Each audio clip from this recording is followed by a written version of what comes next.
এখন আমরা যাচ্ছি আম্মু আর আব্বুকে এই স্পটটাতে নিয়ে আসবো, কারণ এই স্পটটা অনেক বেশি সুন্দর। বারবিকিউর পাশেই হচ্ছে লেকটা আছে একদম কাছে, সো তারা মাছও ধরতে পারবে আর আমরা হচ্ছে বারবিকিউ করতে পারবো পাশে থেকেই। আম্মুর ফেভারিট কাজ হচ্ছে মাছ ধরা।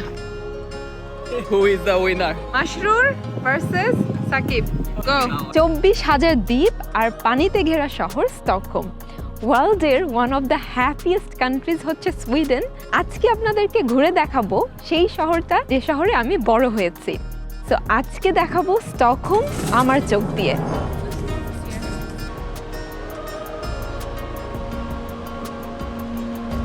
They are having a lot of fun actually. Yeah. So বছরের এই সময়টা পানি এখান দিয়ে এভাবে পাস করে এবং এখানে প্রচুর ওয়েভ ক্রিয়েট হয় এবং এইখানে এই সময় খুব ভালো স্যামন ফিশিং করা যায়। এরকম বড় বড় মাছ পাওয়ার জন্য একটা পারফেক্ট জায়গা হচ্ছে এই পার্লামেন্টের পাশে। সো এটা অ্যাকচুয়ালি খুবই ইউনিক। স্টকহোম সিটি থেকে সবাইকে অ্যাকচুয়ালি এখানে ওয়েলকাম করেছে মাছ ধরার জন্য, একদম ফ্রি অফ চার্জ। আমার আম্মু কিন্তু মাঝে মাঝে এখানে এসে ফিশিং করে। এটা সুইডিশ পার্লামেন্ট এবং এই পার্লামেন্টের পাশে এই ব্রিজের এখানে বসেই এবং এর আশেপাশে বসে গ্রেটা থুনবারি যে আছে, যে এনভায়রনমেন্ট নিয়ে প্রোটেস্ট করেছে, অনেকেই হয়তো চিনেন, ও এখানে বসেই প্রথমে প্রোটেস্ট শুরু করেছিল। পার্লামেন্টের ফ্রন্ট ভিউটা হচ্ছে এই পাশ থেকে, আর এই পাশে হচ্ছে প্যালেসটা। প্যালেসের একটা সাইড থেকে দেখা যাচ্ছে। এখন ভেতর দিয়ে গেলে, ওই পাশ দিয়ে গেলে ভেতর থেকে ফ্রন্ট সাইডটা দেখা যাবে।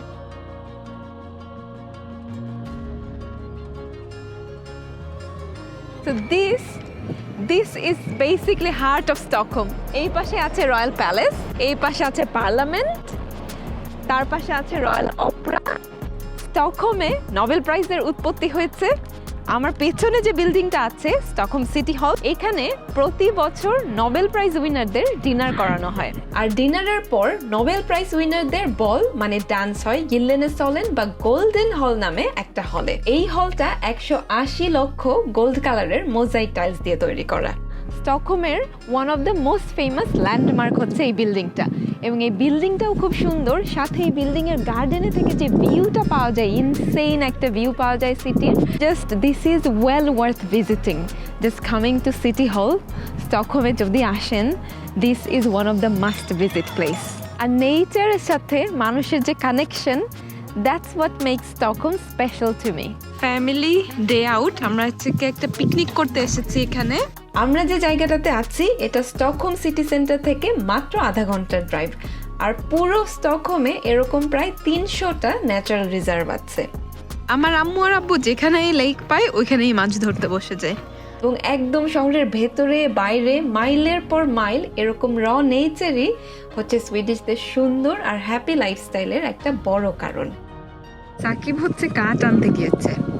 সো সুইডেনে এখানে এরকম বারবিকিউর চুলাও করা থাকে, আবার কাঠও দেয়া আছে। পাশেই কাঠ কেটে রাখা আছে। এটা সিটি থেকেই করেছে এবং যে কারো ইচ্ছে হলে, এটা সবার জন্য এখানে করে রেখেছে, যে কারো ইচ্ছে হলে এখানে এসে বারবিকিউ করতে পারবে, বনফায়ার করতে পারবে, জাস্ট এখানে এনজয় করতে পারবে বেসিকলি। আমরা এখানে এখন আগুন জ্বালাবো, কিছুক্ষণে এটা জ্বলবে, জ্বলার পর তারপরে এটার উপরেই আমরা বারবিকিউ করব। আর আমরা এখন ক্যাম্প ফায়ার আর বারবিকিউর জন্য খুব কমফোর্টেবলি এই কাঠটা ইউজ করছি, কারণ আমরা নিশ্চিত এই কাঠ যখন কাটা হয়েছে তখন আবার নতুন করে তার ডাবল গাছ লাগানো হয়েছে। বেসিকলি এই দেশের 70% জায়গায় এরকম ফরেস্ট আর বনভূমি দিয়ে ঢাকা। আমি চেক করলাম, বাংলাদেশে এখন বনভূমির পরিমাণ 15%-রও নিচে। তবে ইন্টারেস্টিং বিষয় হচ্ছে সুইডেনে কাঠের বিজনেস অনেক বড় একটা ইন্ডাস্ট্রি, বাট গত 100 বছরে সুইডেনে বনভূমির পরিমাণ না কমে বরং দ্বিগুণ হয়েছে। তার কারণ হচ্ছে এখানে যত গাছ কাটা হয় তার থেকে বেশি গাছ লাগানো হয়। তাই বাংলাদেশেও এখন বনভূমি কম থাকলেও সবাই মিলে চাইলে ফিউচারে হয়তো বাড়ানো সম্ভব। তো আমার ফ্যামিলির সাথে আমাদের খুব সুন্দর একটা দিন কাটলো। আমরা বারবিকিউ করেছি, আম্মু আর আব্বু একটু মাছ ধরতে ট্রাই করেছে, কোনো মাছ পায়নি। আর আমরা একটু হাইক করেছি। হ্যাঁ, সাবধান থাকবো। আমরা একটু হাইক করেছি, হাইক করে তারপর এখন সানসেট হওয়ার আগেই বাসায় চলে যাচ্ছি। আশা করি সবাই খুব ভালো থাকবেন। নেক্সট ভিডিওতে আবার দেখা হবে।